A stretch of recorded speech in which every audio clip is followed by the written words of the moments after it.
फरमाते हैं गोठ आलम खान जरदारी खान, अमीर मोहम्मद खान जरदारी, गुलाम खान जरदारी, माजिद अली, रियाज अली, कादर बख्श, शमशाद अली जरदारी, शहजादपुर खान, एजाज अली जरदारी, फरमाते हैं सुल्तान खान जरदारी, शरफुल्ला खान, सोटो खान खासकली, बावल खासकली ऐं मुलाबश खासकली।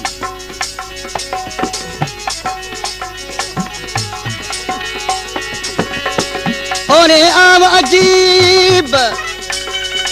लायूं नवानी पी के सुरकुस कजूं ऐं रातियूं कयूं ॾींहं मोहबत वारा मींहं बस न कनि बिरह में जंहिंखे ॾिसां थो तंहिंखां पुछां थो यार किथे मिलंदो हाय यार किथे मिलंदो मुंहिंजे अंगण ते कॾहिं सजण हू मोर जियां टिलंदो हाय मोर जियां टिलंदो जंहिंखे ॾिसां थो तंहिंखां पुछां थो यार किथे मिलंदो हाय यार किथे मिलंदो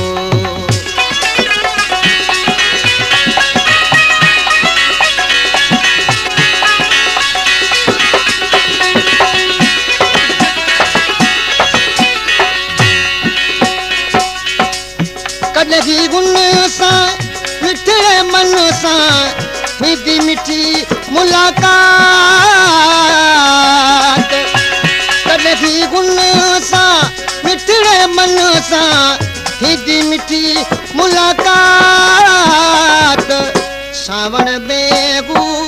कॾहिं उतर जी वाव वॻियां घुलंदो हाय यार किथे मिलंदो जंहिंखे ॾिसां थो तंहिंखां पुछां थो यार किथे मिलंदो हाय यार किथे मिलंदो जंहिंखे ॾिसां थो तंहिंखां पुछां थो यार किथे मिलंदो हाय यार किथे मिलंदो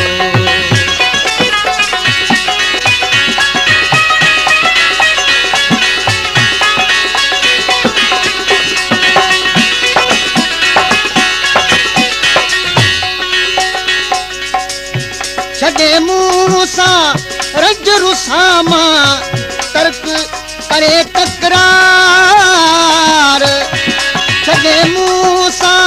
रज रुसां मां तर्क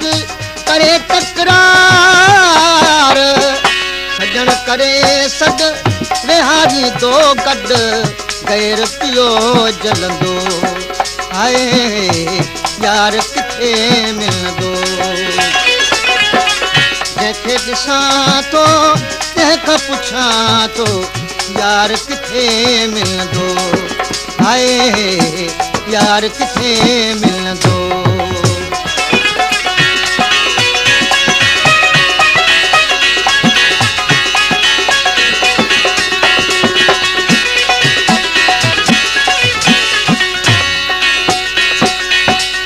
थींदो दर्शन अंदर गुलशन ॿेई कंदासीं सैर थींदो दर्शन अंदर गुलशन ॿेई कंदासीं सैर चाहत जो चई हथ में हथ ॾेई हेज मझां हलंदो हाय यार किथे मिलंदो जंहिंखे ॾिसां थो तंहिंखां पुछां थो यार किथे मिलंदो हाय यार किथे मिलंदो